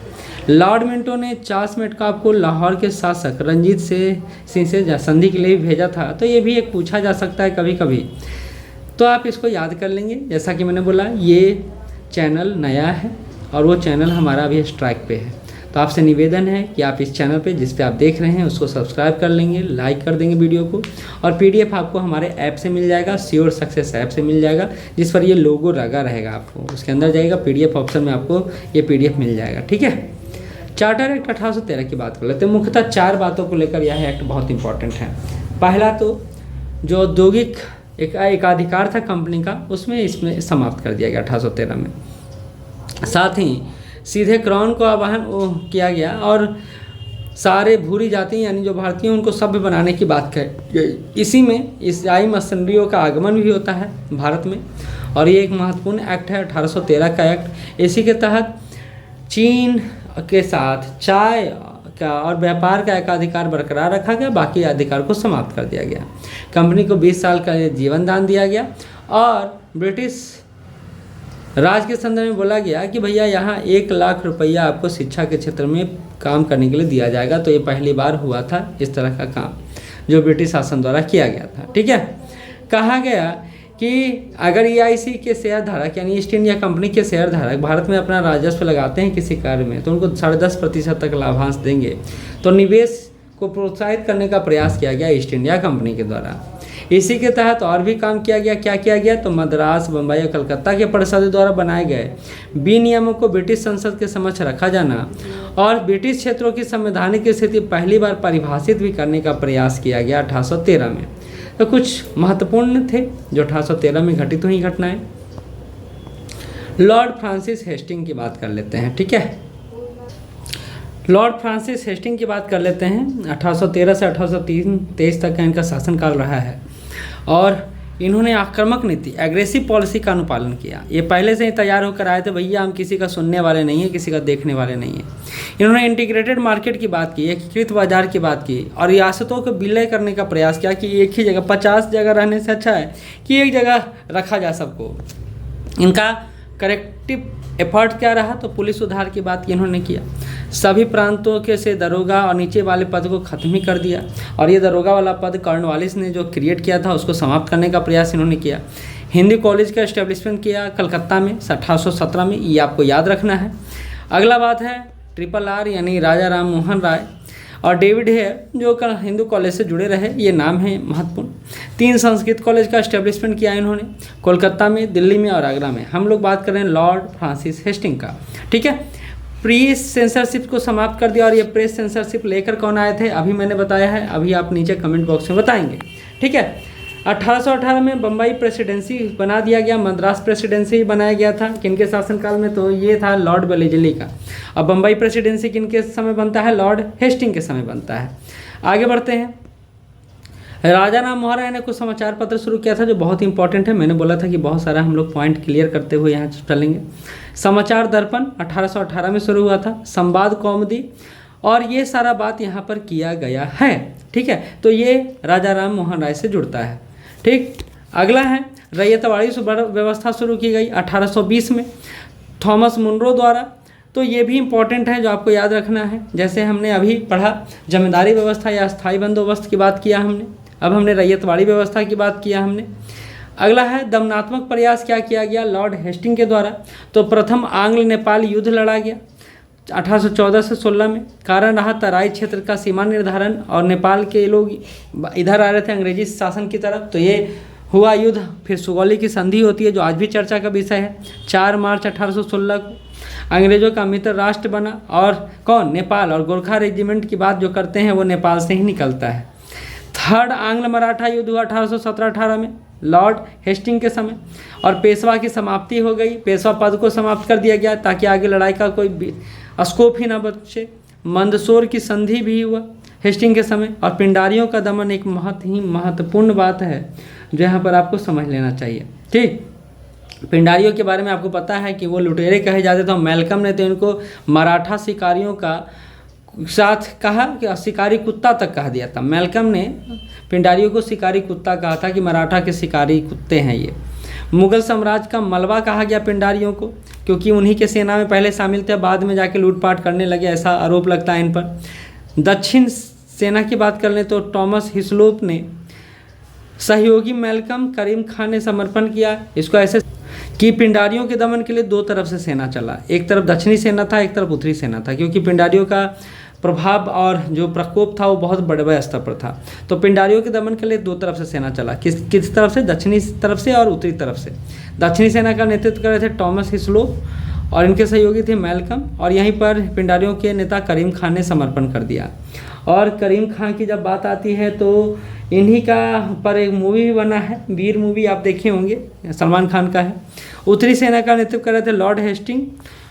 तो ये दो तरफ से आक्रमण करके पिंडारियों का दमन कर दिया गया। ठीक है, अब आते हैं लॉर्ड एम्स्टर की तरफ। भारत का पहला गवर्नर जनरल जो मुगल सम्राट अकबर द्वितीय से 1827 में बराबरी का स्तर पर मिला। पहले क्या होते थे, अकबर सम्राट ऊपर बैठते थे और ये नीचे दरबार के। अब है लेवल सेम, क्योंकि अब कहा लिए थे अकबर द्वितीय से कि भैया आपका कोई अब लेवल नहीं है। 1824 में बैरकपुर की सैनिक छावनी में विद्रोह होता है और अब बर्मा जाकर युद्ध करने से क्यों होता है विद्रोह ये बैरकपुर का, तो जानते हैं कि विदेश जाना थोड़ा धार्मिक रूप से कहा जाता है कि सही नहीं है। उसी तरह समुद्र पार करना भी सही नहीं माना जाता है, इससे धर्म नष्ट होता है। तो बैरकपुर के सैनिकों ने मना कर दिया कि भैया हम 1824 में नहीं जा रहे हैं, और इसी कारण से छावनी विद्रोह हो जाता है। फिर प्रथम आंग्ल बर्मा युद्ध भी होता है। बर्मा के द्वारा असम के क्षेत्रों पर कब्जा किया जाता है, नाफ नदी पर कब्जा कर लिया जाता है। अंग्रेज कहते भैया ये मेरा क्षेत्र है, बर्मा वाले बोलते हैं मेरा क्षेत्र है। फिर दोनों लड़ाई होता है, यादव की संधि होती है, ट्रीटी ऑफ यादव 1826 में, याद रखना है आपको, इंपॉर्टेंट है। फिर मलाया प्रायद्वीप का अधिग्रहण कर लिया जाता है, और इसके अलावा सर एडवर्ड पैगेट के प्रभाव किन पर था, हेमस्टम पर। जो हम लोग बात करें कि लॉर्ड हेमस्टम की बात करें तो लॉर्ड हेमस्टम पर कहा जाता है कि सर एडवर्ड पैगेट जो थे बहुत बड़े विचारक, उनका प्रभाव था इन पर। और राजा राम मोहन राय द्वारा इन्हीं के समय में ब्रह्म समाज की स्थापना भी किया गया था। ठीक है, तो ये इंपॉर्टेंट फैक्ट यहाँ से मिलता है। अब भारत के गवर्नर जनरल पर पहुँचने से पहले, अच्छा चलिए, भारत के गवर्नर जनरल से वायसराय तक पहुँच जाते हैं। पहला सेक्शन यहाँ तक रखेंगे, फिर वायसराय से पूरा लॉर्ड माउंटबेटन तक पहुंच जाएंगे, उसके बाद सेकंड पार्ट रखेंगे। ठीक है, तो फर्स्ट पार्ट 1 पार्ट 2 करके हम लोग इस वीडियो को समाप्त कर देंगे। आप लोग जुड़े रहेंगे इस चैनल से, ये मैं मानता हूं। तो अगला है लॉर्ड विलियम बेंटिक के बारे में। तो यह भारत के सबसे उदार और प्रबुद्ध गवर्नर जनरल माने जाते हैं। बंगाल के गवर्नर जनरल से 1833 के अधिनियम के तहत भारत का गवर्नर जनरल बना दिया जाता है, और भारत के पहले गवर्नर जनरल बनते हैं। ठगी का दमन करते हैं 1830 में, इंपॉर्टेंट फैक्ट है, यहाँ जो जुड़ता है। अगला जो है 1833 का चार्टर अधिनियम, इसके तहत यह प्रावधान किया गया था कि कंपनी किसी भी भारतीय प्रजा को उसके धर्म, जन्म स्थान, मूल वंश और रंग के आधार पर पद धारण करने से वंचित नहीं किया जाएगा। और आधुनिक भारत में आधुनिक पश्चात शिक्षा के जनक किनको माना जाता है, तो आधुनिक पश्चात शिक्षा का जनक माना जाता है लॉर्ड विलियम बेंटिक को। तो बहुत इंपॉर्टेंट पार्ट है, और इनसे कुछ अच्छा भी काम किया गया और कुछ ऐसा काम किया जो आपको समझना होगा। और इसको मैं थोड़ा सा स्लाइड करता हूँ और यहाँ ले जाता हूँ, बहुत अच्छे से समझाया गया है, मैंने बहुत अच्छे से लिख के आपको बताया है। कि भारत बंगाल का गवर्नर जनरल थे और लास्ट और अंतिम गवर्नर जनरल और पहले भारत के गवर्नर जनरल बने। 1833 का चार्टर आया और उसी में इनको भारत का गवर्नर जनरल बना दिया जाता है। इंग्लैंड और हाउस ऑफ कॉमन्स के मेंबर भी रहे हैं। 1828 में बंगाल के गवर्नर जनरल भी रहे हैं। 1803 में मद्रास के गवर्नर नियुक्त किए गए हैं। 1805 में प्रमुख गवर्नर जनरल बने। बेल्लोर विद्रोह हुआ और इंग्लैंड इनको भी बाहर वापस बुला लिया गया। बोला भैया ये बेल्लोर विद्रोह होने का कोई मतलब ही नहीं था और इससे अंग्रेजी शासन का बहुत थुथु हुआ था, ऐसा माना जाता है। और लॉर्ड विलियम बेंटिक फिर लौट के चले गए। फिर आप आते हैं बनकर, क्या बनकर आते हैं, फिर आते हैं भारत के बंगाल के गवर्नर जनरल बनकर, जिनको बना दिया था भारत का गवर्नर जनरल। इन्हीं के समय शांति और सुधार का युग शुरू होता है। जेरेमी बेंथम के यूटिलिटेरियन फिलॉसफी से ये प्रभावित थे और उन्होंने सामाजिक, आर्थिक, राजनीतिक और सांस्कृतिक सुधार की नींव रखी। और यही बात ये maximum good for maximum people का आप धारणा लेकर आते हैं और ये बहुत ही इंपॉर्टेंट कॉन्सेप्ट है, पूछा जा सकता है। Maximum good for maximum people की अवधारणा लॉर्ड विलियम बेंटिक ने लाया है। ठीक है, अगला बात सामाजिक सुधार की बात कर लेते हैं। सती प्रथा का निषेध ये करते हैं। रेगुलेशन लाते हैं 17, ये 17वां रेगुलेशन है, सॉरी मिस्टेक हो गया, ये थोड़ा मुझे लगा कि आगे है। ठीक है, सती प्रथा का निषेध करते हैं, रेगुलेशन है 17। 1830 में बम्बई और मद्रास प्रेसिडेंसी में भी यह सती प्रथा का निषेध कर देते हैं। और ये दबाव किसका पड़ता है सती प्रथा निषेध करने का, तो राजा राम मोहन राय का। ठगी प्रथा का अंत 1830 में, अभी मैंने बताया। कर्नल सलीमन की मदद से ठगी प्रथा का अंत करते हैं और ठग्स ऑफ हिंदुस्तान मूवी भी बन चुका है, आपने देखा होगा। ठगी प्रथा, ठगी और डकैती डिपार्टमेंट का भी इस्टेब्लिशमेंट करते हैं ये 1830 में। मानव बलि प्रथा का अंत करने का पूरा प्रयास करते हैं, जैसा कि मैंने बोला maximum good for maximum people में, या सामाजिक, आर्थिक, राजनीतिक और सांस्कृतिक सुधार की बात करते हैं। शिशु हत्या प्रथा के अंत की बात करते हैं ये। यह बंगाल के सागर द्वीप पर होता था। कौन सा, तो शिशु हत्या का जो हत्या किया जाता था वो बंगाल के सागर द्वीप पर होता था। राजपूताना समाज से संबंधित था, हालांकि विरोध भी हुआ लेकिन उन्होंने इसको बंद कर दिया। 1832 में दास प्रथा का अंत कर दिया। धर्म परिवर्तन के कारण पैतृक संपत्ति से जिनको वंचित कर दिया जाता था, यानी जो हिंदू थे या मुसलमान थे और वो अगर ईसाई बन गए तो इनको संपत्ति नहीं दिया जाता था। इसी को इन्होंने लैक्स लॉकी अधिनियम लाया, बहुत चर्चा में रहा, पूछा भी जा सकता है लैक्स लॉकी अधिनियम किससे संबंधित है, तो धर्म परिवर्तन के कारण जो संपत्ति छीन लिया जाता था उससे संबंधित है यह अधिनियम। ठीक है, शिक्षा में सुधार की बात करें तो मैकाले का स्मरण पत्र इनके समय में आया 1835 में। शिक्षा का माध्यम अंग्रेजी हो, ये मैकाले ने कहा 1835 में। कलकत्ता में मेडिकल कॉलेज का एस्टेब्लिशमेंट करते हैं, ये एक बहुत बड़ी बात है। यह मैकाले का कथन बहुत चर्चा में रहता है और ये आपको याद रखना चाहिए। 1 good shelf of a good European library with the whole literature of India and Arab, मतलब यूरोप के एक लाइब्रेरी, अच्छे लाइब्रेरी में जो एक है वहाँ जितना लिटरेचर का मतलब विषय वस्तु है वो इंडिया और अरब देशों के लिटरेचर से बराबर बहुत ज़्यादा आगे है, ऐसा इनका मानना था। तो इनका सोच कितना विकृत था ये आप यहाँ से देख सकते हैं।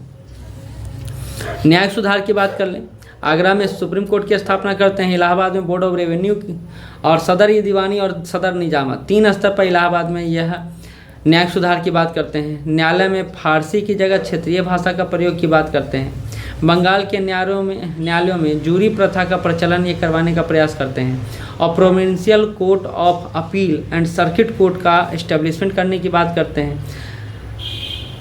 जो provincial court of appeal and circuit court था, जो मैंने बोला था 4 सर्किट कोर्ट इस्टेब्लिश किया गया है, उसको ये एबोलिशन ही नष्ट कर देते हैं और इसका पावर मजिस्ट्रेट को और कलेक्टर को दे दिया जाता है, जो सर्किट कोर्ट है या अपील कोर्ट है उसका। तो न्यायिक सुधार में इनका ये रहा। आर्थिक सुधार ये क्या करते हैं, तो कंपनी के एकाधिकार को समाप्त कर देते हैं, सेना को मिलने वाले भत्ते को कम कर देते हैं और अगर ट्रूप कलकत्ता के 400 माइल्स तक रहती है तो उन्हें आधा वेतन मिलेगा। मतलब ये होता था कि कलकत्ता में अगर आप कलकत्ता में युद्ध लड़ रहे हैं और बाहर जाते हैं वहाँ तो फिर आपको वेतन ज़्यादा मिलता था, तो आप कहे कि नहीं भैया आधा ही देंगे। अफीम के व्यापार को भी नियंत्रित कर लिए और यह सिर्फ बम्बई पोर्ट से होगा, अब अदर पोर्ट से नहीं होगा। इससे क्या होगा, इनको रेवेन्यू अच्छा खासा आएगा। परिणामतः 1 करोड़ का घाटा 2 करोड़ का लाभांश में बदल जाता है, क्योंकि पहले बहुत करप्शन था फैला हुआ और ये कई जगह से जाता था जिससे सरकार को रेवेन्यू नहीं मिल पाता था। और ये जो अफीम वाला व्यापार को इन्होंने प्रबंधित किया वो बहुत बड़ा इनके लिए अच्छा रहा। रमेश दत्त लिखते हैं उसने सार्वजनिक ऋण को कम किया, वार्षिक खर्चे को घटाया और बचत दिखाई और उत्तरी भारत में लगान व्यवस्था में सुधार किया, और इसलिए लॉर्ड विलियम बेंटिक को हमेशा याद रखा जाता है। अगला राजनीतिक एवं प्रशासनिक सुधार क्या रहा, तो साम्राज्य में हस्तक्षेप नहीं करेंगे ये किसी के। ये इन्होंने बोला कि भैया आप अपना जैसे काम करना है करते रहिए, हमको उससे मतलब नहीं है। नौकरियों में भारतीयों को उच्च स्थान प्रदान करना, जो कॉर्नवालिस ने बोला था भैया उच्च पदों पर तो नहीं रखेंगे हम, लेकिन उन्होंने बोला नहीं सबको मिलना चाहिए। योग्यता आधारित नीति की अनुशंसा इन्होंने किया। 1834 में आगरा प्रांत का इन्होंने सृजन किया। तो ये पूछा जा सकता है आगरा प्रांत का सृजन किनके समय काल में हुआ है, तो लॉर्ड विलियम बेंटिक के समय काल में हुआ है। साम्राज्यवादी नीति का अनुसरण करते हुए मैसूर, कुर्ग आदि ब्रिटिश राज में मिला लिया गया। एसपी का जो पद सृजित किया गया था किनके द्वारा, कॉर्नवालिस द्वारा, उसको समाप्त कर दिया इन्होंने। कुछ अन्य सुधार भी है जो आपको जानना चाहिए, जैसे प्रेस के संबंध में उदार दृष्टिकोण ही अपनाए। बेंटिक कहते हैं मेरी संपत्ति में ऐसा कोई विषय नहीं है जिससे प्रेस विचार विमर्श नहीं कर सकता। इतना ये मतलब ओपन माइंडेड थे, इनको करप्शन से कोई मतलब ही नहीं था। एक इम्पॉर्टेंट बात जो 1833 का चार्टर एक्ट आया वो समझ लीजिए, कंपनी के अधिकार को 20 वर्षों के लिए बढ़ा दिया गया 1833 के चार्टर द्वारा, पहला इंपॉर्टेंट पॉइंट। दूसरा, देश की शासन प्रणाली को केंद्रीकृत कर दिया गया, यानी बंगाल की जगह भारत शब्द का प्रयोग किया गया और भारत जो है सबको मिला के चलता है। गवर्नर जनरल को पूरे भारत के लिए नियम बनाने का शक्ति दे दिया गया और इसे बीओसी इसे निरस्त कर स्वयं कानून बना सकता था। ये भी प्रावधान किया गया। वो बीओसी जिसको पिट्स इंडिया एक्ट में बनाया गया था, बोर्ड ऑफ कंट्रोल की बात कर रहा है। यह कानून अब विनिमय से अधिनियम कहा जाने लगा, यानी अब क्या है कि पहले विनियमन बनता था, अब अधिनियम बनता है, जो अभी अभी अधिनियम आप एक्ट सुनते होंगे। अंग्रेजों के भारत आने जाने, बसने और व्यापार करने की स्वतंत्रता दे दी गई 1833 द्वारा। बम्बई और मद्रास में विधि निर्माण करने की शक्ति लौटा दी गई कि नहीं भाई आप बंगाल के भरोसे मत बैठे रहिए, अपना जो ज़रूरत है उसके अनुसार से आप नियम बना सकते हैं। एक लॉ मेंबर जो है विधि सदस्य है वो शामिल किया गया, और पहले विधि सदस्य कौन बने ये आप कमेंट बॉक्स में बताएंगे। मतदान करने का अधिकार नहीं होगा, लेकिन विधि सदस्य को जो आगे जाकर उनको मिल जाता है। कंपनी का व्यापारिक एकाधिकार समाप्त कर दिया गया और अब सिर्फ प्रशासनिक और राजनीतिक दायित्व कंपनी के पास रहा। किस एक्ट के द्वारा? 1833 के एक्ट के द्वारा। थोड़ा और आगे बढ़ते हैं। कहा गया 1834 में लॉर्ड मैकाले की अध्यक्षता में 4 सदस्यीय विधि आयोग का गठन हुआ और उन्होंने शिक्षा पर रिपोर्ट दिया और ये अंग्रेजी माध्यम को सर्वोच्च माध्यम माना। ज़्यादा विद्यालय की अपेक्षा कुछ ही विद्यालय होने की बात कही, लेकिन अच्छा शिक्षा होना चाहिए ये बात कहा। डाउनवर्ड फिल्ट्रेशन थ्योरी पर काम किया, यानी ऊपर वाला व्यक्ति पढ़ेगा तो नीचे वाला व्यक्ति खुद पे खुद पढ़ जाएगा। भैया ये तो चाशनी हो गया, जैसा उन्होंने मैकाले ने बोला। धारा 87 का प्रयोग किया, जो जिस धर्म, जन्मस्थान, मूल वंश, रंग आधार पर सरकारी पदों में अयोग्य नहीं ठहराया जा सकता है, जिस पर विरोध भी हुआ इनका। तो धारा 87 किससे जुड़ा हुआ ये भी याद रखिए। और ये आपको जो 1833 का पढ़ के लगेगा कि भैया अभी संविधान में कुछ कुछ दिख रहा है, जैसे अधिनियम का बात वही मैंने किया, भारत का बात मैंने किया, वो सारा चीज़। अगला है चार्ल्स मेटकाफ, समाचार पत्रों के मुक्तिदाता कहा जाता है इनको। आप सुने भी होंगे, आप जानते भी होंगे, अरे मुझे पता भी। एक मैंने बोला था कि ब्रिटिशर्स को उपाधियाँ मिलता था और जो भी गवर्नर जनरल आए बहुत उपाधि लेकर आए थे। जैसे सबसे ऊपर जो होता था किंग होता था ब्रिटेन में, फिर प्रिंस होता था, और उन्हीं के भाई बहन जो रहते थे उनको ड्यूक की उपाधि दी जाती थी। बहुत इंपॉर्टेंट है। अभी मैंने बोला था कि कॉर्नवालिस को मार्क्यूज का उपाधि दिया गया, तो ये मार्क्यूज के था जो ड्यूक के नीचे सबसे बड़ा पद है, यानी सम्मान अंग्रेज है तो उनको ड्यूक का मार्क्यूज का उपाधि दिया जाएगा। फिर कुछ को यर्ल का उपाधि दिया जाता था, कुछ को विस्काउंट का उपाधि, किसी को बैरोन का उपाधि। तो ये बात है। तो अफगान को साम्राज्यों का कब्रगाह कहा जाता है। ये भी कथन बड़ा लोकप्रिय हुआ कि अफगान जो है वह कई साम्राज्यों का अंत हुआ है, तो इसलिए उनको कहा जाता है। एक छोटा सा पॉइंट था जो याद रखना चाहिए। मेटकाफ के बारे में पढ़ ले। समाचार पत्रों के मुक्तिदाता कहे जाते हैं। 1835 का प्रेस एक्ट इनके बना। मुगल शासन के समय 2 सिक्कों पर पूर्णतः रोक लगा दिया गया। कहे कि भैया आपके सिक्के नहीं चलेंगे, आप मेरे सिक्के चलेंगे। लाइसेंसिंग रेगुलेशन प्रेस सेंसरशिप लागू जो था उसको हटा दिया गया, जो फ्रांसिस हेस्टिंग के द्वारा किया गया था। न्यूज़पेपर को बड़े स्तर पर विकास किया गया। कुछ पैसे देकर संपादक पेपर भी निकाल सकता था, ये भी सुविधा दे दिया गया। और ये सब करते हैं चार्ल्स मेटकाफ, समाचार पत्रों के मुक्तिदाता। उसके बाद आता है लॉर्ड ऑकलैंड का शासन समय 1836 से 1842। मूल नाम है जॉर्ज ईडेन। इंग्लैंड में ऑकलैंड क्षेत्र का यर्ल उपाधि था। यर्ल आप यहाँ देख रहे हैं, मार्क्यूज के नीचे यर्ल है। तो यर्ल थे ये कहाँ के? ऑकलैंड क्षेत्र के।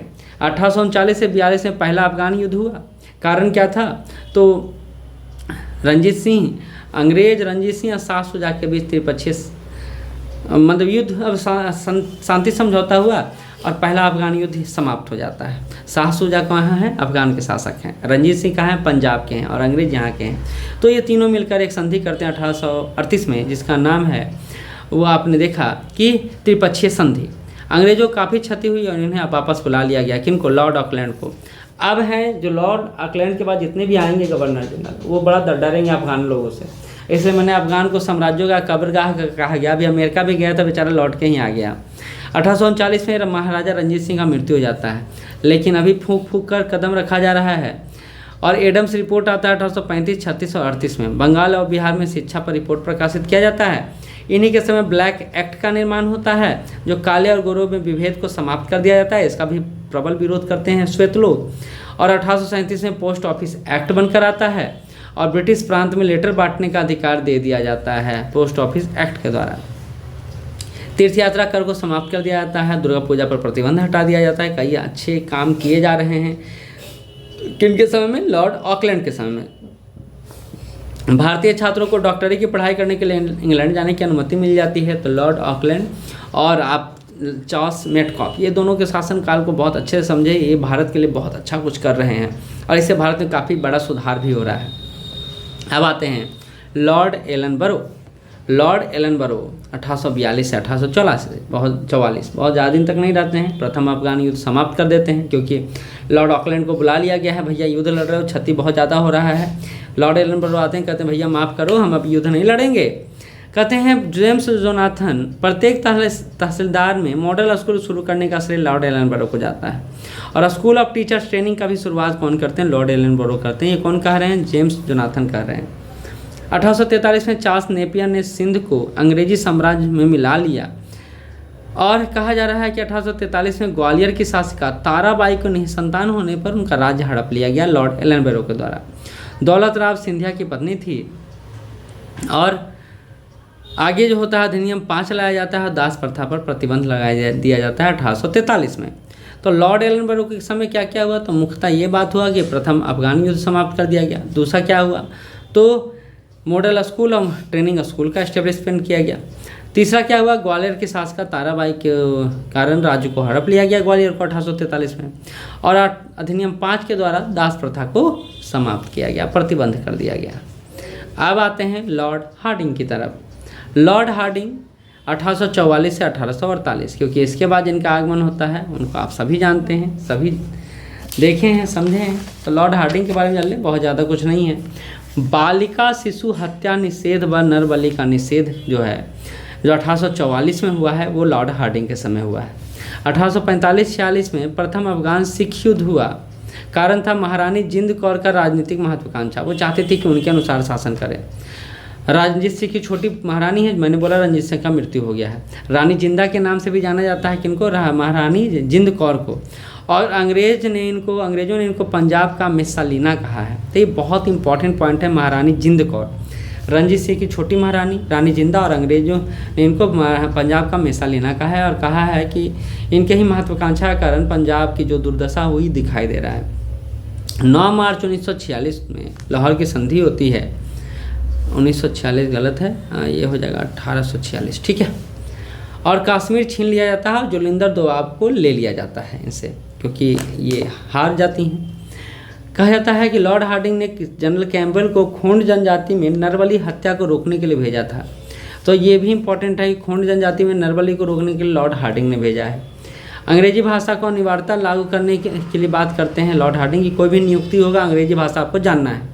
और सूरत में जो नमक विद्रोह होता है वो भी होता है लॉर्ड हार्डिंग के समय। नमक पर कर लगा दिया जाता है और इसी कर के विरोध में नमक विद्रोह होता है लॉर्ड हार्डिंग के शासनकाल में।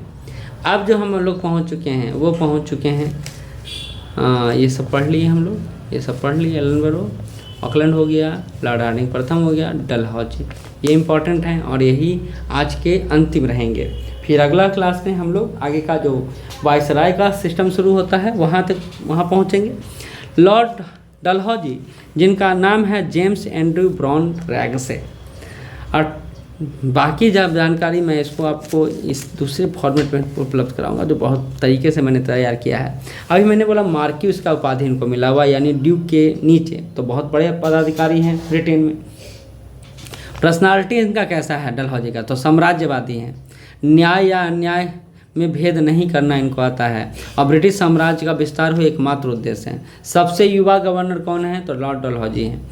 तो मैंने बता दिया लॉर्ड डलहौजी एक युवा महत्वाकांक्षी गवर्नर जनरल बन के आए हैं जिनका दो ही पॉलिसी है, हड़प की नीति और गोद निषेध, और इसके द्वारा ये अंग्रेजी सत्ता का विस्तार करते हैं। इस प्रथा के अनुपालन के लिए अधीनस्थ राज्यों को 3 श्रेणियों में बांटा गया कि भैया किसको किसको विलय की नीति या हड़प की नीति के तहत शामिल करना है, किसका गोद निषेध लेना है। तो 3 कैटेगरी में पूरे भारत के स्टेट को बांटा इन्होंने। पहला वैसा स्टेट जो वे राज्य जो कंपनी के साथ संधि या पूर्णतः स्वतंत्र थे, तो इन्हें गोद लेने की अनुमति मिल जाएगी। जो जिनको कंपनी से कोई मतलब ही नहीं है, संधि करके वो अलग हैं ही। वे राज्य संधि करने से पूर्व स्वतंत्र नहीं थे। स्वीकृति देना न देना परिस्थितियों पर निर्भर करता है कि भैया, जैसे झांसी की बात कर लें, बोला गया कि भैया ये हम पर निर्भर करता है, हम नहीं चाहते हैं कि आपके दत्तक पुत्र को ग्रहण किया जाए। तो दूसरा स्टेट ये था। तीसरा वैसे स्टेट वे राज्य जिनका निर्माण कंपनी ने स्वयं किया है, तो गोद लेने की स्वीकृति यहाँ बिल्कुल नहीं था। तो 3 लेवल पर स्टेट का डिवीजन हो गया और तीनों के संदर्भ में बात हो गया किनका नीति स्पष्ट है, किनको गोद लेने की अनुमति देना है। तो पहला को तो देना है, लेकिन इन दोनों को देना या ना देना ये कंपनी पर निर्भर करता है। तो इसी तरह इन्होंने विलय किया। अब ये विलय वाला आपको हर जो बात है वो याद रखना है। जैसे सतारा का विलय सबसे पहले 1848 में, राजा अप्पा साहिब थे, संतान नहीं था, विलय कर लिया गया सतारा का 1848। फिर जैतपुर आया और संभलपुर 1849 में, भी बघाट आया और उसको 1850 में, उदयपुर आया उसको 1852 में, झांसी को 20 नवंबर 1853 में। इंपॉर्टेंट है, याद रखिएगा। राजा गंगाधर राव हैं, पुत्र हैं आनंद राव, गोद लिया गया, नहीं माना गया, लड़ाई हुआ। नागपुर की बात कर लें, 1854 में रघुजी भोसले थे, तृतीय निसंतान थे, इनको हड़प लिया गया, इनके राज्य को हड़प लिया गया। करौली को 1855 में हड़पने का पूरा प्रयास किया गया, लेकिन जो करौली के राजा थे वो पहुंच गया सीओडी के पास कि देखिए भैया हमारे साथ क्या कर रहा है, यानी कोर्ट ऑफ डायरेक्टर के पास। तो कोर्ट ऑफ डायरेक्टर ने बोला कि ठीक है आपके लिए, मतलब उनको बोला गया डलहौजी को कि इनका छोड़ दिया जाए, तो छोड़ दिया गया। तो ये करौली आपको याद रखना है, किनको बचाया, किन्होंने बचाया, सीओडी ने बचा लिया। अब 1856 में नवाब वाजिद अली शाह थे, कुशासन का आरोप लगाकर, ये बहुत बड़ा मिस्टेक हो गया डलहौजी से, यह कर दिया उन्होंने, ये तो समय की बात है। लेकिन जेम्स औदम उस समय अवध के नवाब के दरबार में थे, ब्रिटिश रेजिमेंट के प्रमुख थे, और वहीं पर अवध को मिला लिया गया। तो ये एक बड़ा क्रिटिकल सिचुएशन था अवध को मिलाया जाना। सिक्किम की बात कर लें तो 1850 में 2 अंग्रेज डॉक्टर के साथ दुर्व्यवहार का आरोप लगाकर सिक्किम को मिला लिया। बरार को मिला लिया गया, वहाँ के निजाम थे स्वामी निजाम, सेना के ऋण देने में असमर्थ थे, उसको भी मिला लिया गया कुव्यवस्था का आरोप लगाकर। तो इस तरह डलहौजी ने पूरा ब्रिटिश शासन को फैलाने का प्रयास किया। पंजाब का भी विलय कर लिया गया। सेकेंड आंग्ल सिख युद्ध होता है 1848-49 में, और यही है पंजाब कोहिनूर को महारानी विक्टोरिया के लिए यहीं से पंजाब से भेज दिया जाता है। आपसे एक क्वेश्चन है कि रंजीत सिंह को कोहिनूर किसने दिया था। 21 जनवरी 1849 को चिनाब के किनारे सिखों की हार होती है और 19 मार्च को अंग्रेजी साम्राज्य में पंजाब को मिला लिया जाता है। तो ये सेकेंड एंग्लो सिख युद्ध अंतिम युद्ध है। अगला जो बर्मा के साथ युद्ध लड़ा इन्होंने, मैंने बोला कि इनका 2 ही विचार है भैया, या तो मेरे साथ या किसी के साथ नहीं। तो सेकेंड बर्मा युद्ध होता है और लोअर और पेगू का विलय कर लिया जाता है अंग्रेजी शासन में। ऐसा नहीं है कि डलहौजी सिर्फ मारकाठी मचाने में लगे हुए थे, छीनने में ही लगे हुए, सुधार के भी कुछ काम कर रहे थे। जैसे शासन का केंद्रीकरण किया गया, सैनिक सुधार किया गया, शिक्षा संबंधी सुधार किया गया और अन्य सुधार किए गए। जैसे शासन के केंद्रीकरण में आते हैं तो पहला काम विनिमय विहीन व्यवस्था यानी नॉन रेगुलेशन सिस्टम लाया गया, और कश्मीर कमिश्नर और जिला इन दोनों को का डिजाइन किया गया डलहौजी के द्वारा। कहाँ, बर्मा, पंजाब, मध्य प्रांत और अवध में। इनाम कमीशन का गठन किया गया ताकि भूमि कर रहित जागीरों का पता लगाया जा सके और भूमि कर को बढ़ाया जा सके, क्योंकि हो सकता है बहुत सारे ऐसे भूमि हो जिस पर अभी तक लगान ना लग रहा हो। सैनिक सुधार भी किया गया। इनफील्ड राइफल इन्हीं के समय का डिजाइन किया गया था, इंग्लैंड में तैयार हुआ था, हालांकि इसका अगले गवर्नर जनरल को इसका खामियाजा भुगतना पड़ा। तो 1856 में कलकत्ता की जगह मेरठ को सेना का तोपखाने का प्रमुख छावनी बनाया गया और यहीं से 1897 क्रांति की शुरुआत भी होती है। शिमला में राजनीतिक और सैनिक मुख्यालय बनाया गया। सेना में अंग्रेजों की संख्या को बढ़ाया गया। गोरखा लोगों को अलग रेजिमेंट बनाया गया जिसको गोरखा रेजिमेंट कहते हैं। शिक्षा में डलहौजी ने क्या सुधार किया? तो 1854 में वुड डिस्पैच का नीति आता है। प्रत्येक प्रांत में एक शिक्षा विभाग बनाया गया। वर्नाकुलर स्कूल बनाया गया। वर्नाकुलर स्कूल वैसे स्कूल को कहते हैं जो प्रादेशिक भाषाओं के विद्यालय होते हैं। रीजनल लैंग्वेज को प्रमोट किया जाता है। उच्च शिक्षा में अंग्रेजी को प्रमोट किया और सेकुलर एजुकेशन की बात करते हैं कौन? तो डलहौजी। तो ये कुछ अच्छा सुधार भी है, ऐसा नहीं थी, और भी बहुत सारे सुधार है। जैसे देखिए, हिंदू नियोक्ता कानून 1850 में लाया गया। कहा गया कि जो धर्म परिवर्तन करके जाते हैं उनको संपत्ति में अधिकार नहीं दिया जाता। हिंदू नियोक्ता कानून 1850 के तहत, तो इसको इन्होंने सुधार किया। ये बहुत बड़ा काम था। भारत में प्रथम रेलगाड़ी का शुरुआत किया बम्बई और थाने के बीच। रेलवे के जनक भी इसलिए कहे जाते हैं। दूसरा जो रेलवे चला वो कलकत्ता से रानीगंज तक चला 1854 में। तीसरा जो चला मद्रास से आराकोरम तक चला। हालांकि ये सारे रेलवे को फिर से बंद कर दिया गया, ये दोनों को खास कर। क्यों? क्योंकि ये कोयला ढोने के लिए बनाया गया था रास्ता, फिर बंद कर दिया गया। और एक डलहौजी ने काम किया कि रेलवे में अगर कोई निवेश करते हैं तो उनको 5% ब्याज दिया जाएगा। तो एक अच्छा प्रावधान था जिससे इन्वेस्टमेंट बढ़ा रेलवे में। सभी बंदरगाहों को विदेशी व्यापार के लिए खोल दिया गया और कराची, मुंबई, कलकत्ता बंदरगाह पर लाइट हाउस बनाया गया ताकि जहाज़ों के आवागमन को देखा जा सके और कंट्रोल किया जा सके। इन्हीं के समय 1855-56 में संथाल विद्रोह भी होता है। Thomson school college of engineering की रुड़की की स्थापना भी डलहौजी के समय ही होता है। तो सुधार कार्य बहुत सारा कार्य है। इसके अलावा 1853 में प्रथम तार लाइन का इस्टेब्लिशमेंट होता है। प्रथम तार लाइन कहाँ से कहाँ तक बनता है? तो कलकत्ता से आगरा तक बनाया जाता है 800 माइल का। इसके अलावा जो काम करते हैं, नीचे आ जाइए, 1854 में लोक निर्माण विभाग की स्थापना करते हैं। गंगा नहर को सिंचाई के लिए खोल दिया जाता है। ग्रैंड ट्रंक रोड की मरम्मत कराई जाती है और इसलिए इनको फादर ऑफ IEC कहा जाता है, यानी इंडियन इंजीनियरिंग कमीशन। इसी तरह इन्होंने क्या काम किया? तो तार सेवा ट्रायल का भी शुरुआत किया 1851 में। तार विभाग का भी इस्टेब्लिशमेंट किया 1852 में। और सेवा टेलीग्राफ डिपार्टमेंट का भी शुरुआत किया और सर्विस बिगिन भी इन्होंने 1853 में किया। तो टेलीग्राफ सेवा का शुरुआत कब हुआ? तो 1853 में हुआ। फर्स्ट पोस्टल स्टम्प की बात करते हैं, सिंध प्रांत से इन्होंने 1852 में शुरू किया है।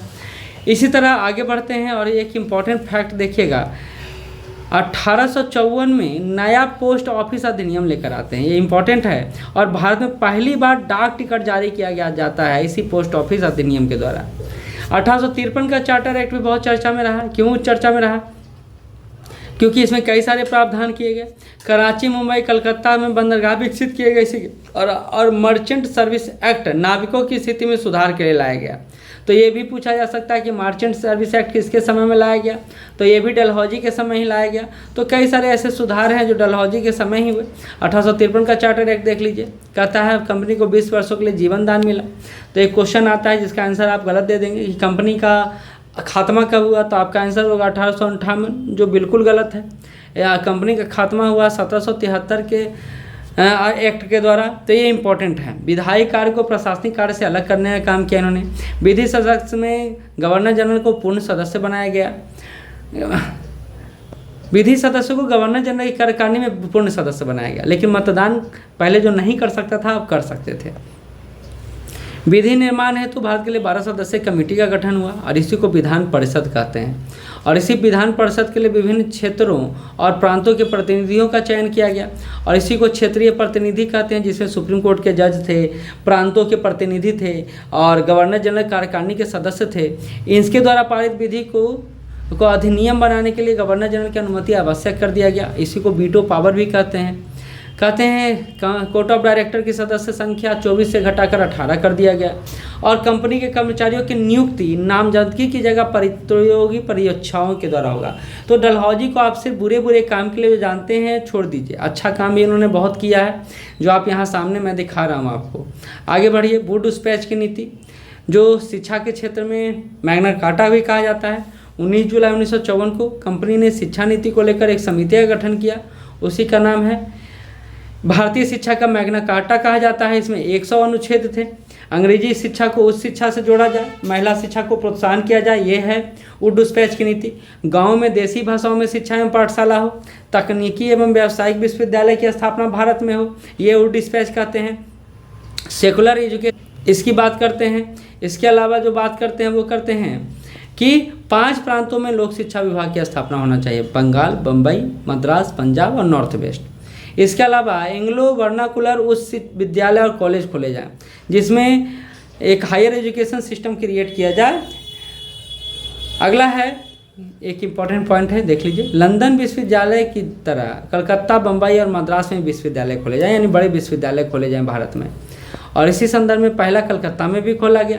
तो ये सब डलहौजी के काम थे जो आपको पता होना चाहिए, बहुत इंपॉर्टेंट पॉइंट है। ठीक है, आप भारत के वायसराय अगले क्लास में कल ही आपको मिल जाएगा। चैनल से जुड़े रहें, आगे बढ़ते रहें। धन्यवाद।